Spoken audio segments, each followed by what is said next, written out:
Hello, welcome back everyone. Happy New Year! Now this is the last bit of tidying that I did for Christmas. I hope you had a good Christmas, all of you. Now it was a strange one this year.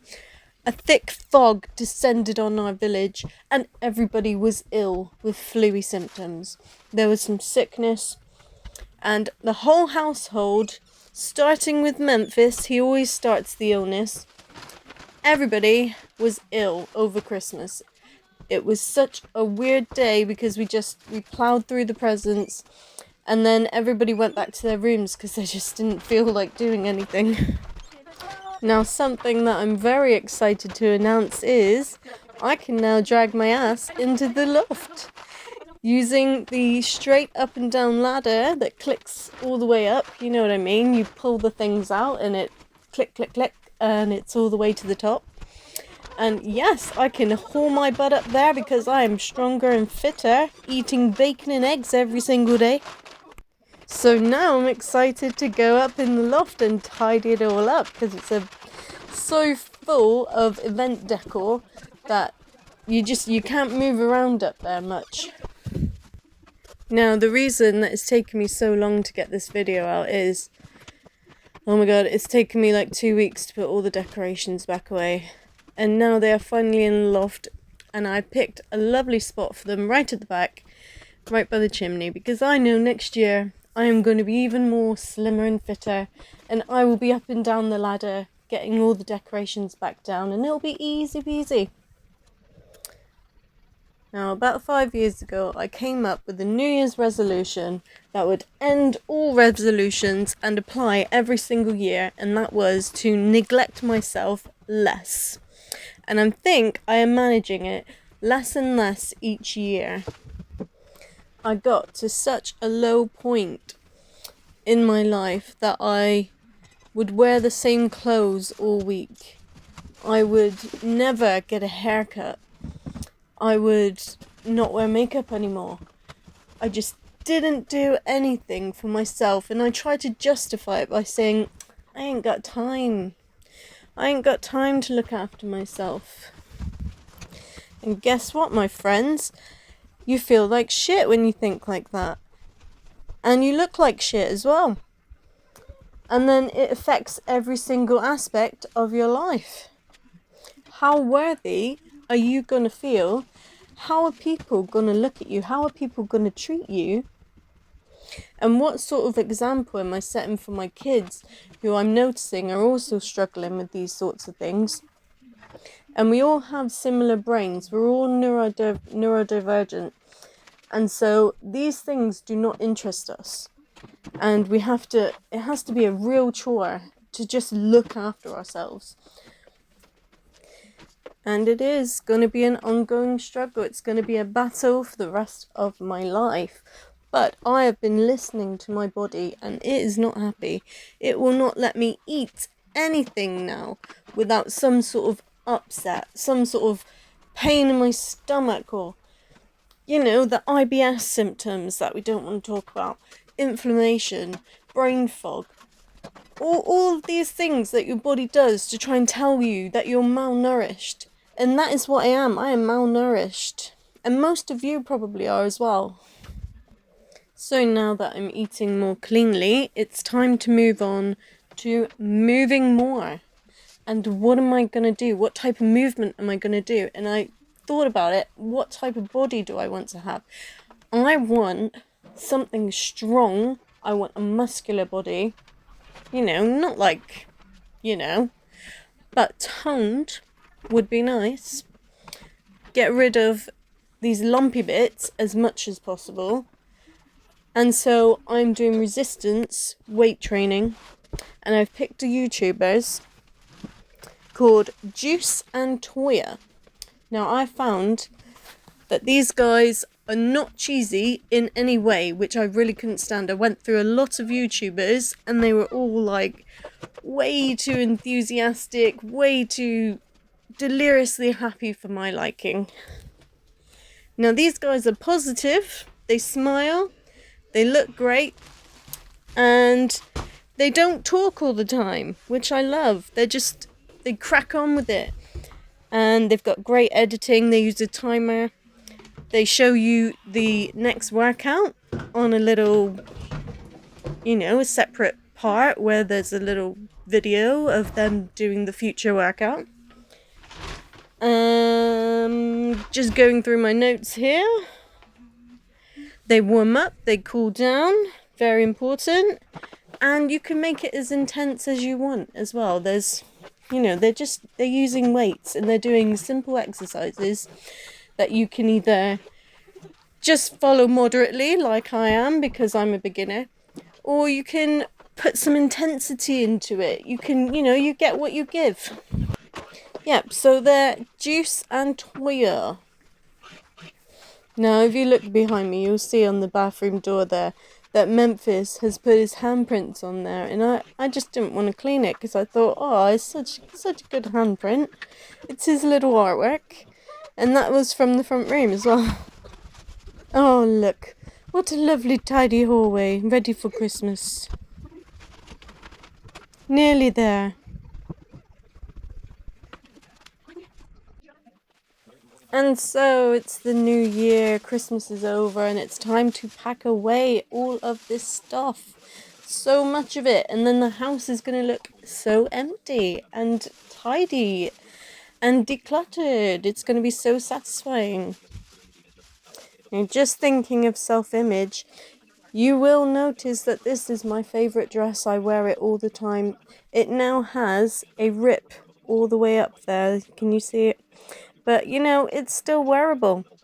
And I'm going to wear it until it disintegrates or is beyond repair. But then I'm thinking, is anything really beyond repair? If I had the skills, I could bring this dress back to life. I'm sure I could.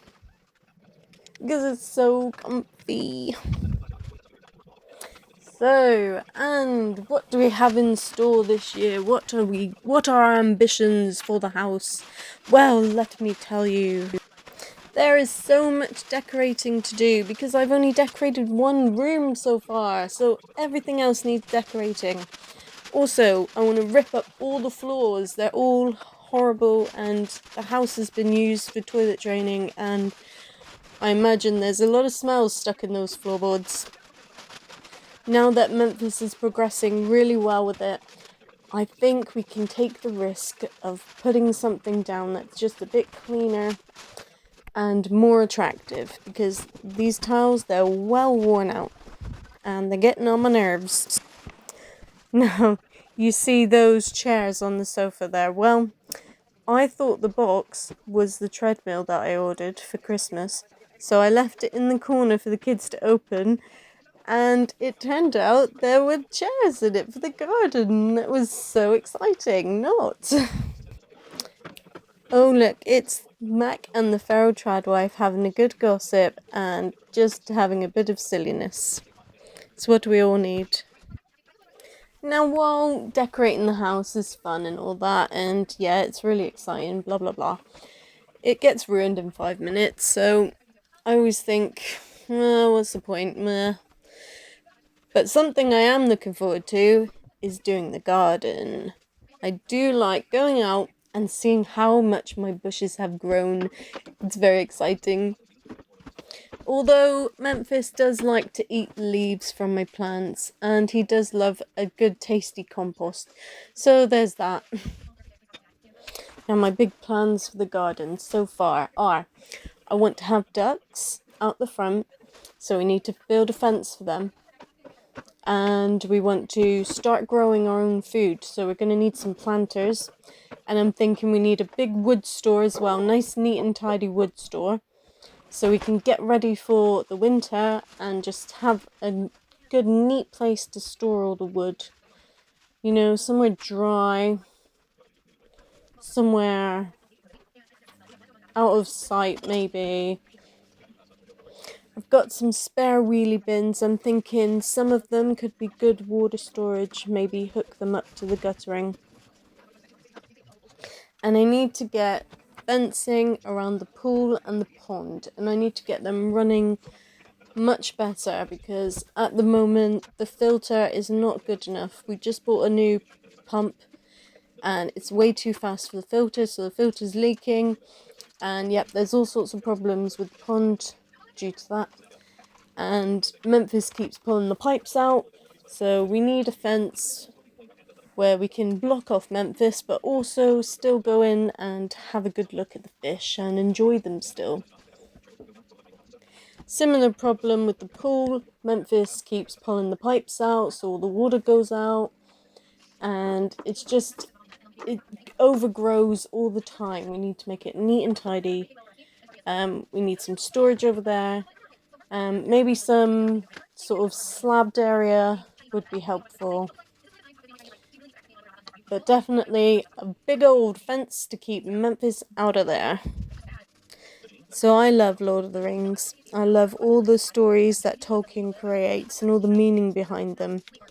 And I love this phrase, not all those who wander are lost. And that just describes all of us in this household to a T. We all love a bit of nature, and we all enjoy our own company as well. We could happily wander the earth and not see people for days.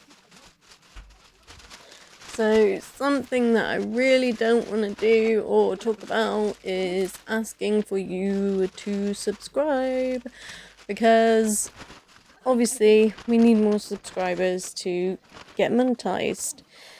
And so yeah, I think we got to get to 1,000, and then that might happen for us. So thank you. I hate asking for help. Who doesn't like asking for help? Are you with me? Yes. And that brings me on to smooth transition, sailing into what are we going to do this year about Memphis and Friends? How are we going to build on that? How are we going to prove it? How are we going to raise some big bucks so that we can actually make a difference? Lots to think about. We've got to make the channel bigger and better. Can't just keep plodding away, selling one thing at a time on eBay. We have to think big. In my mind, what we need is a better specialist educational provision here in Cornwall. I'm finding my son needs a school place. He really wants to get out there and socialise and learn, and he just can't do it at home anymore. But because he's a PDAer and he has spent his whole school life being traumatised by mainstream and by untrained, unqualified staff who haven't known even how to just speak to him, he has been aggressive and he has trashed classrooms, and I think that's all that is on his records now. And even though he spent the last few years unschooling and maturing, that is all that's going to follow him around. And now all of the specialist provisions are saying that they can't meet his needs, and I think it's because they don't even know him, and there's not even any places. These schools are being overcrowded, and none of them have actual places. They're just being forced by the council to create places, and that ain't gonna be good. So I want to create a place that is for the children that are in between being severely disabled and capable of mainstream, because those children are slipping through the cracks and not reaching their full potential because nobody is taking the time or the money to individualize their education, which is exactly what should be universally done for all children. And personally, I'm an academic person. I love to learn. I can learn anywhere, anytime. I can just read stuff and write stuff, and that's how I learn best. I learn by just copying it out. Really, really boring way. So I am not even a good engaging person for children to learn from. And so I need to create a team of people that can do that. I need to create a team of people who are a balance of deliriously happy and relatably morbid, because these kind of children, they have such interesting brains like that. They need people to give them enthusiasm and be able to bounce off them, and also have people to relate to as well.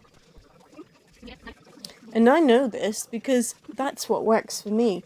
I need those deliriously happy people because they give me the positive energy, they give me the encouragement. But I also need those people to bring me back down to earth and remind me that I'm still human as well. We've still got that bit of, we need that darkness and that light. We need them both together. And then you find the headmasters of these schools and most mainstream schools, they're just in it for the career. And it really annoys me because all of the rules and restrictions that they place on the children that come from up above, they don't even fight against it. They don't even say, that's not going to work for my kids in my school. We're already having behaviour problems. We're already having our GCSE results are plummeting, and we want to enforce more restrictions. We want more control because that's really going to help the mind be more creative and absorb more information. It's really going to help. How are these headmasters so freaking dumb? How do they not see what they are creating? So anyway, on a positive note, there is a building nearby me.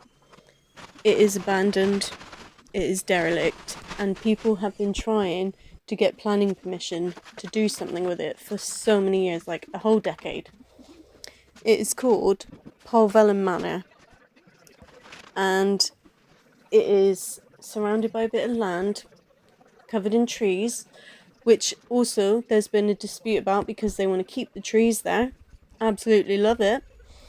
But I would need to do a pre-app which costs like £175, and there are specialist documents that I have to get ready, which includes like geography stuff, making a map of the land, probably like plotting all the hills or whatever, and all that complicated weird stuff that I'd have to get a professional to do.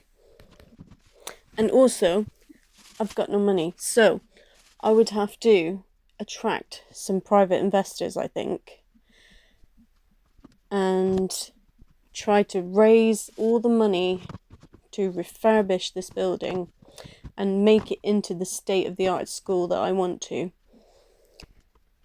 And also it would be a massive process, and I'd have to make a sales pitch. Totally not into that kind of thing. I'm not a saleswoman, and so this is completely overwhelming to me, and I think it might be a dream too big. But if you have experience of this, or if you know somebody who knows somebody, and anyone that can give some advice or give ideas, definitely send me messages, send me an email. We're on Facebook and Instagram. You can find our email address on there. Definitely need other people's input, because I have no idea where to start, or how to get this ball rolling, how to get a team together. And we need to make some progress. We need to make it fast because I've only got one life. So my first idea to naturally progress up to this big school idea is to start with a kids club, which scares the hell out of me because it sounds like a lot of talking. Children love to talk and I do not. So I'm thinking of advertising for an engaging person who's confident with children, but also has that therapeutic parenting, gentle parenting type way about them. and can lead the children while I just bob about, talk to kids individually, little bit at a time. I think that's a good way to go. Now, this kids club, it's going to be an all bells and whistles, all inclusive, lots of different activities going on kind of club. We're going to have snacks, maybe cooking. I'm thinking a craft table, thinking homework table. So lots of kids need help with homework, and in secondary school they are constantly bombarded with homework. And guess what? It's all online. No! Just diabolical. No escape from onlineness. No escape. But also, my kids are not going out anywhere. I mean, my older two, one has a job and she's pretty social. She has some friends. She can go to, the next town, and she goes to all places really when she wants to. But my other children, they rarely leave the house. They're in their rooms all day like little hermits with all their gadgets and their trinkets, and they're in their comfort zone, but they also need interaction. They're not got a good balance at the moment. So I kind of think I need to do this kids club so that they can have some socializing time that's also in a safe place for them, because I'm nearby and it's a controlled environment. You know what I mean? You know what I'm saying? To top it off, this year our chairman of the parish council is stepping down, and I think I am gonna have to step up and take the position because nobody else seems keen to do it. And you want to enact change, you've got to get in these positions to do it. And so I have booked myself on some training courses, like those self-help, self-assertion courses, how to deal with difficult people, things like that, and how to communicate with your community. So hopefully those courses might give me a little bit of maybe protocol to follow, a little bit of social etiquette, and I really need the rules of the parish council to sink in, and things like GDPR just baffle my brain. And so I really need to get my head around things like that and the legal stuff. Obviously, I know my weaknesses. I struggle to talk, struggle to assert myself, don't believe in myself enough to lead a bunch of people that are more mature, more experienced, more wise, and they all know each other as well. So that's going to make it harder. So I'm going to have a lot to prepare for. And I'm going to have a lot of pretending to do for a while as well, I think, until I get my confidence and find my feet. Of course, I don't want to do things the same way that the previous chairman has done it. Even though he was very good, I've got to find my own way and do things the way that's right for me and is going to pull to my strengths. I'm going to have to delegate a lot more because there are some things that I just cannot do, that I don't find interesting, like the planning applications. I'm not interested in that at all. And the chairman at the moment, he uses a projector. So I hate technology, absolutely hate it, but I think it's actually quite an essential part of the meeting. And so I might just have to get my head around that as well. And even though it is very soon, I've only been there 1 year, it does feel like the natural progression to moving closer to my community and leading them to do things that are going to make us a more sustainable and also bring us close together as a people of the village. And also because my main aim with Memphis and Friends is to create a community that helps to look after the autistic people. It makes sense, but I'm just not there yet mentally, and if anyone else steps up, I will be so relieved. But also, I can't be scared about these things all the time because I'm going to be scared to do them forever. So I have to just bite the bullet, go for it, and just learn as I go. That's the only way I learn anyway. I have to learn as I do it. So most of this video I have been talking, and I have not even been bothered to watch the video as I talk, so I haven't commented much on the video. But you will see I have changed the colour of my hair. Now, throughout my 20s, I did dye my hair a lot, and I had all sorts of colours, and eventually I just wanted to go blonde. I don't know why. I think I always liked the Marilyn Monroe style hair, and so I'm always trying to get back to this colour. I am definitely somebody who gets bored of looking at things. I like to change things up. I like to be dramatic in the differences, and this is definitely dramatic for me, but actually I feel like it suits me this time. I'm ready for this colour.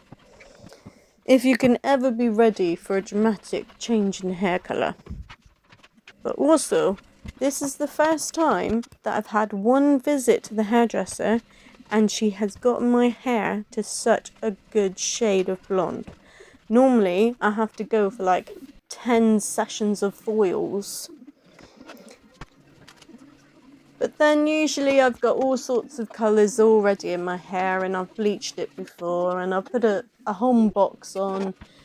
And but this time I've been my natural colour for like the last 9 years because I just could not be bothered to go to the hairdressers, and I just didn't want my hair to be always growing out of the colour.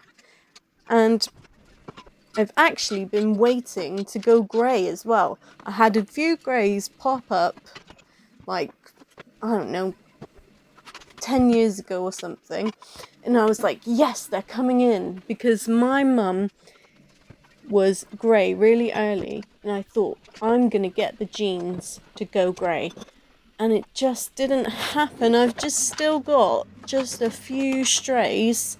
I mean, there's a few, but it's nowhere near as much as I want. So I have just dyed it, and one day the grey will come in and it'll be a fabulous colour. But until then, this is me. And my roots, it's only a week later or something. My roots are coming in so quick. My hair has got such healthy growth. It's going to be costly. Yep, definitely. Now, this is coming from someone who doesn't like to spend any money on themselves. I'm a cheapskate, and so usually I'll just cut my hair myself and get a box dye from the shop, 10 quid, and job's a good un. But this time, I'm spoiling myself. I'm gonna have a decent haircut and a decent colour that I actually like, and I'm gonna treat myself. And I got tattoos as well on my hands, if you can see them. One side is a heart with a yin yang in, and there's all sorts of like curly bits coming off of it, like a Tim Burton style. And on my other hand, I have the Batman and the Superman logo merged together. Oh yeah. And I've decided to label them Justice and Peace.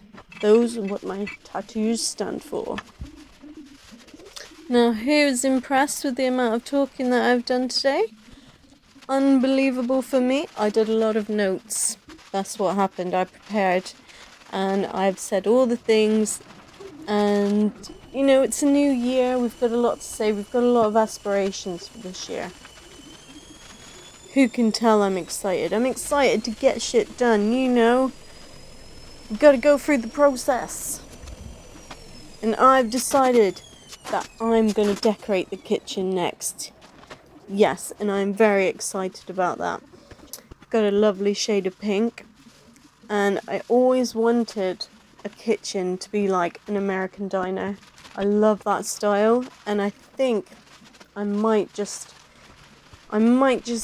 twist it a little bit to be a bit rustic, because I also love that as well. It's going to be a good time to decorate because we're going to get rid of the mold, and then spring's going to come and the house is going to warm up, and we won't need to worry too much about the mold for a while until, next winter. And would you believe it, those 5 dehumidifiers that I brought, they fill up weekly. All 5 of them. So much moisture in this house. Now, does anybody else ever feel the relief of Christmas being over? Like, just because I've just got so many decorations to put out and then pack away, and it's so many transitions. And don't you worry, I'm not going to bore you with this process ever again, because I get so annoyed with repetition. I'm not going to do the same video twice. Apart from, I'm going to cut the grass. I'm going to make more cutting grass videos. Because, oh my god, it grows all the time. Well, duh. But hopefully, cutting other people's grass so it looks a little bit different, so it's a bit more interesting. Definitely do not want to be cutting my own grass all year long, making videos about that, blah blah blah, that'd be so boring. So I reckon by Easter I may be looking for other gardens to cut and trim, and maybe I'll get myself a few extra tools by then as well. And I almost forgot to mention, I got a leaf blower for Christmas. Actually, I got 2 leaf blowers for Christmas. Would you believe it? We are going to be dishing out the dopamine. I was just looking at my kitchen walls and thinking, I do love that wallpaper and I do love that colour green. I've done that colour green in most of the rooms in the house by now. And if only the house didn't get so mouldy, I wouldn't have to decorate all the time. Now folks, when you're getting fitter is when you can put all these boxes up into the loft and move them around and not even get backache. Oh yeah, that is success right there. 4 minutes left and I've run out of things to say.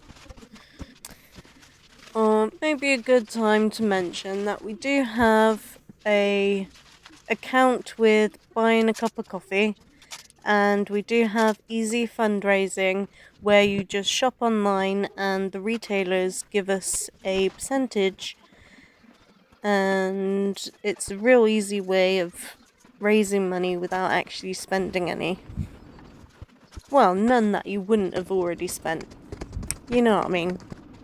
Oh yeah, this was an absolutely pointless bag. It's supposed to have those dividers so you can neatly have your baubles in, but the cardboard just wouldn't move to the way I wanted it.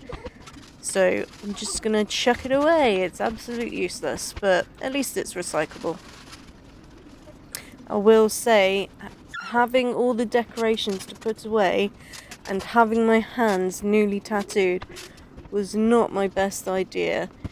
My hands were throbbing and they were hot and they were sore, and it was not a pleasurable experience in the aftermath. Not too painful getting it done, but afterwards, oh my god, they're only just healing and it's over a week later. But oh, what a glorious scab it was to peel off. Oh my gosh. Just like whole chunks of skin falling off. Very enjoyable. So the tattooist actually gave me some of this tattoo butter. It's supposed to be all natural ingredients. And as soon as I put it on, my hands were throbbing with pain. I was walking around like a T-Rex because every time I put my arms down, the blood would flow to the area and it would just be throbbing. And it's the most tattooed area that I've got. Normally I just get like something with an outline and a tiny bit of colour. So because it was full on, a whole area covered, it was a lot more painful. Then a friend gave me some Bapanthum, which no one suggested before, and that worked much better. Now we're coming to the end now. You let me know if these videos are getting too long and if you want me to chop them up a little bit more. We've already hit our 4,000 viewing hours, so we just now need 1,000 subscribers to get monetized. And that is the end goal here. We're raising money for Memphis and Friends and for our community. So thanks everyone. Thanks so much for all your help. Now I'm going to leave you with some befores and afters and some shots of my favourite little nooks of Christmas decorations. This was one of my favourites this year. And a cute picture of me and Memphis at Christmas. Take care, people. Stay cool.